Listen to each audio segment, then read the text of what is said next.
السلام علیکم، کیسے ہیں آپ سب؟ آج ہم ڈسکس کرنے جا رہے ہیں ENG 5.5 کی اسائنمنٹ. ٹوٹل مارکس 20 ہیں. مزید اس کی انسٹرکشن یہاں پہ لکھی ہوئی ہیں. اینڈ کوشچن ہمارے پاس یہ ہے کہ what are 5 important components in nuts and bolts of writing in your course. Elaborate your answer with explicit examples. Four ہیں یہاں پہ مارکس ہر ایک کمپوننٹ کے. اور سب سے امپورٹنٹ بات یہاں پر یہ ہے غور کرنے والی کہ آپ سے یہ نہیں پوچھا گیا کہ آپ امپورٹنٹ کمپوننٹس بتائیں رائٹنگ کے. ٹھیک ہے، آپ سے یہ کہا گیا ہے کہ آپ نے کمپوننٹ آف رائٹنگ تو بتانے ہیں، لیکن آپ نے کہاں سے بتانے ہیں؟ اپنے کورس سے بتانے ہیں جو آپ کے کورس میں انٹائٹلڈ ہے.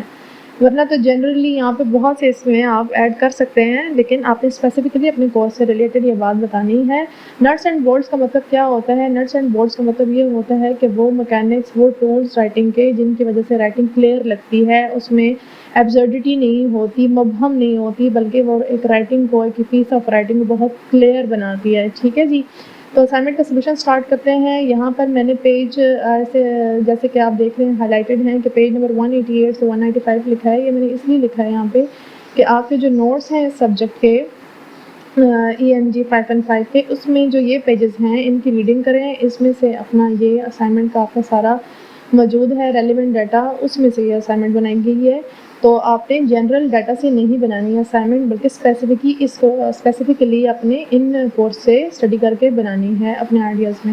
ٹھیک ہو گیا جی؟ یہ آپ نے اسائنمنٹ میں شو نہیں کرنا بلکہ اس کو ہٹا دینا ہے. یہ میں نے ایسی ایڈیشنل یہاں پہ پوائنٹ لکھا ہے. چلیں جی اسٹارٹ کرتے ہیں. Components in nuts and bolts of writing. Nuts and bolts کا میں نے میننگ بتا دیا ہے. بیسک میکینکس، بیسک ٹولز جو ہیں رائٹنگ کے، ان کی بات ہو رہی ہے. سب سے پہلے انٹروڈکٹری پیراگراف دیا گیا ہے جو کہ بہت ضروری ہے. سیکنڈ پیراگراف میں دیکھیں یہاں پر اسپیسیفکلی ان کے نام شو کیے گئے ہیں. These include handwriting, spelling, punctuation, copying and constructing proper sentence, paragraph and texts. ٹھیک ہے جی، یہ بیسک 5 یہاں پہ کمپوننٹس ہیں آپ کے کورس میں جو آپ کو بتائے گئے ہیں as a tools and nuts and bolts of writing. ٹھیک ہے، نیچے اب ہم ان کی مزید ڈسکرپشن دیکھ لیتے ہیں، ڈسکشن کرتے ہیں اس پہ. فرسٹ ون ہے جی ہینڈ رائٹنگ. ہینڈ رائٹنگ کی امپورٹنس آپ کو پتہ ہے. ہینڈ رائٹنگ آج کل تو دور میں سب کچھ ہو گیا ہے، کمپیوٹرائز ہو گیا ہے، لیکن جی ہینڈ رائٹنگ کی جو خوبی ہے، جو اس کی اہمیت ہے، اس کو تو کبھی بھی چھوڑا نہیں جا سکتا، اگنور نہیں کیا جا سکتا. ایگزامپل یہاں پر ہم نے بالکل ریئل ورڈ کی لی ہوئی ہیں، ریئل لائف کی لی ہوئی ہیں. ایگزامپل یہاں پر میں نے لکھی ہے جی ہینڈ ریٹن لیٹر کی. ہینڈ ریٹن لیٹر جو ہیں اگر آپ کی فیملی میں آپ نے کبھی دیکھے پڑھے، کہیں میں آپ کو پیرنٹس وغیرہ نے یا رشتہ داروں نے بتایا ہوگا کہ پہلے سارے ہینڈ ریٹن لیٹر دیے جاتے تھے. تو وہ ہینڈ ریٹن لیٹر جو ہے وہ صرف لیٹر نہیں ہوتا، وہ ایک piece of emotional and personal attachment بھی ہوتا ہے جو کہ برسوں سنبھالے جاتے ہیں. ٹھیک ہے جی، تو یہ اس کی ایک ہم نے ایکسپلسٹ ایگزامپل دے دی اور اس کی ویلیو بتا دی. سیکنڈ پوائنٹ ہے جی کمپوننٹ ہے اسپیلنگ. اسپیلنگ بہت ضروری ہے. اسپیلنگ کو جاننا اس لیے ضروری ہے کہ اسپیلنگ سے کریکٹلی ہم ایک ورڈ کو پہلے تو فارم کرتے ہیں، فارم کرنے کے بعد ہم اس کو اٹر کرتے ہیں. اگر ایک اسپیلنگ ہمارے مائنڈ میں ہے غلط کسی چیز کا تو ہم اس کو کبھی بھی پراپرلی بول نہیں سکتے، نیور. تو اس لیے پراپر اسپیلنگ جو ہوتی ہے وہ انہینس کرتی ہے ریڈیبلٹی کو and credibility of a text کو. نیچے جی میں نے یہاں پر ایک ایگزامپل مینشن کی ہے کہ فار ایگزامپل ایک سینٹینس ہے کہ آئی وانٹ ٹو بیچ. اب بیچ کے یہاں پہ میننگ اگر آپ اسپیلنگ ٹھیک نہیں بولیں گے تو ان کے 2 میننگز بن جائیں گے. ایک بن جائے گا ٹری اور ایک بن جائے گا سینڈی شور لائن. ٹھیک ہے جی، تو صحیح اسپیلنگ ہوں گے تو میننگ آپ کے تک کنوے ہوں گے. اس کی اور بھی بہت سی ایگزامپلز ہیں، جیسے فار ایگزامپل ویک کے اسپیلنگ ہم لکھ لیتے ہیں تو WEE کے لکھیں گے تو اور میننگ ہے، WEA کے لکھیں گے تو اور میننگ ہے. تو کانٹیکسٹ کا پورے کا میننگ ہی چینج ہو جائے گا.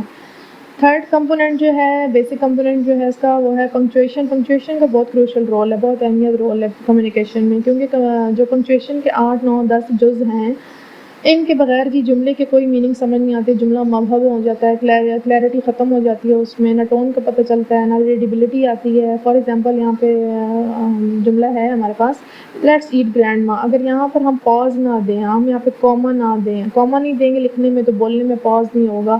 ہم بولیں گے لیٹس ایٹ گرینڈ ما. اب گرینڈ ما کے اگر ہم یہاں پر پاز کے بغیر بولیں گے تو بولا جائے گا کہ لیٹس ایٹ گرینڈ ما، اور پاز دے کے کہیں گے تو ہم کہیں گے لیٹس ایٹ گرینڈ ما. ٹھیک ہے جی، تو یہ اس کا بہت اہم یہاں پہ تاثر پڑتا ہے. پنکچویشن کے جتنے بھی مزید چھوٹے کمپوننٹس ہیں فالوئنگ ان سب کا، جیسے کہ کالن ہو گیا، سیمی کالن ہو گیا. ٹھیک ہے جی، تو ایگزامپل میں نے یہاں پہ کاما کی دی ہے، آپ اس میں سے اور بھی ایڈ کر سکتے ہیں. پوائنٹ نمبر 4 جی آ گیا کاپنگ کا. کاپنگ کی اسکل بہت ضروری ہے بچوں کو سکھانا اور رائٹنگ کے اسکلز میں، اس لیے کہ جب بچے کاپی کرتے ہیں، جیسے چھوٹے بچے تو بورڈس پہ ٹیچر ان کو پڑھاتے ہیں، تو وہاں سے جب وہ ٹیکسٹ کاپی کرتے ہیں، لیسن کاپی کر کے نوٹ بک سے لکھتے ہیں یا پھر رجسٹرس وغیرہ پہ نوٹ کرتے ہیں، یا اگر ایک ہی نوٹ بک سے دوسری نوٹ بک نوٹ کر رہے ہیں، تو اس میں اگر ان کو یہ کاپینگ کی اسکل نہیں آتی تو وہ کیا کریں گے کہ جملے کے بیچ میں اسکمنگ کر دیں گے، بیچ میں سے لفظ غائب کر دیں گے، جملہ پراپر ہوگا ہی نہیں. پراپر جملہ نہیں ہوگا، پراپر پڑھا نہیں جائے گا، پراپر یاد نہیں کیا جائے گا، پراپر سمجھا نہیں جائے گا، اور کبھی بھی معنی سمجھ نہیں آئیں گے. ٹھیک ہے جی. میننگ یہاں پر ایگزامپل میں نے یہاں پہ مینشن کی ہے کہ جب اسٹوڈنٹس کاپی کرتے ہیں تو اس لیے بہت ضروری ہے کہ ٹیچر نے جو ماڈرن رائٹنگ کی ہے وہ بہت کلیئر ہو اور اس کی سمجھ آئی ہوئی ہو، اور اس کا آگے اس کو کاپی بھی ٹھیک کیا جائے تاکہ ایکوریسی اور فلوئنسی آ جائے. پوائنٹ نمبر 5 پہ چلتے ہیں جو کہ ہے سینٹینس کنسٹرکشن. سینٹینس کنسٹرکشن کیوں ضروری ہے؟ سینٹینس کنسٹرکشن اس لیے ضروری ہے رائٹنگ میں جی، سینٹینس کنسٹرکشن ہوگی تو جملہ مکمل ہو جائے گا، ورنہ تو وہ جملہ کلمہ نہیں ہوگا، محمل ہوگا، یعنی کہ میننگ لیس ہوگا یا اس کے میننگ کمپلیٹ نہیں ہوں گے، وہ فریز بن جائے گی. تو جب تک ہمارا جملہ کمپلیٹ نہیں ہوگا، یعنی کہ اس میں سبجیکٹ ورب آبجیکٹ نہیں لگے گا، تو ہمارے تک پورے معنی اس کے نہیں پہنچیں گے. تو سینٹینس کے ایک تو کمپوننٹ پورے ہونے چاہیے، پارٹس پورے ہونے چاہیے، یعنی کہ SVO کا اسٹرکچر پورا ہونا چاہیے، بلکہ اس کو گرامیٹیکلی بھی کریکٹ ہونا چاہیے. ٹھیک ہے جی. جیسے کہ آئی واک یا ایئر واکس اگر ہم کہہ رہے ہیں، یا ہم کہہ رہے ہیں واٹر از ایٹنگ می، تو یہ سارے گرامیٹیکلی تو ٹھیک ہیں لیکن ان کا معنی کوئی نہیں ہے. تو اس لیے یہ اس کا کمپوننٹ بھی لازمی ہے. یہاں پہ ایگزامپل میں نے دی ہے دا کیٹ چیز دا ماؤس. ٹھیک ہے جی. تو سبجیکٹ ہے اس میں کیٹ ہے، ایکشن اس میں چیزڈ ہے، اور آبجیکٹ یہاں پہ ماؤس ہے. تو آپ اس میں مختلف جملے ڈال سکتے ہیں اپنی مرضی سے. ٹھیک ہے جی. نیچے جی آپ کنکلوژن دے دیں گے کہ I believe the above 5 component and their importance in writing cannot be denied, and after learning these component and their proper role in writing I have improved my writing skill a lot. ٹھیک ہے جی. تو یہ اس کے میں نے بنائی ہے آپ کے لیے اسائنمنٹ، اور ہوپ فلی آپ کو پسند آئی ہوگی. مزید اس کے بارے میں اگر آپ کے ذہن میں کوئی کوشچن ہے تو یو میں آسک. اینڈ بس آج کے لیے اتنا ہی. Good luck for your assignment. اللہ حافظ.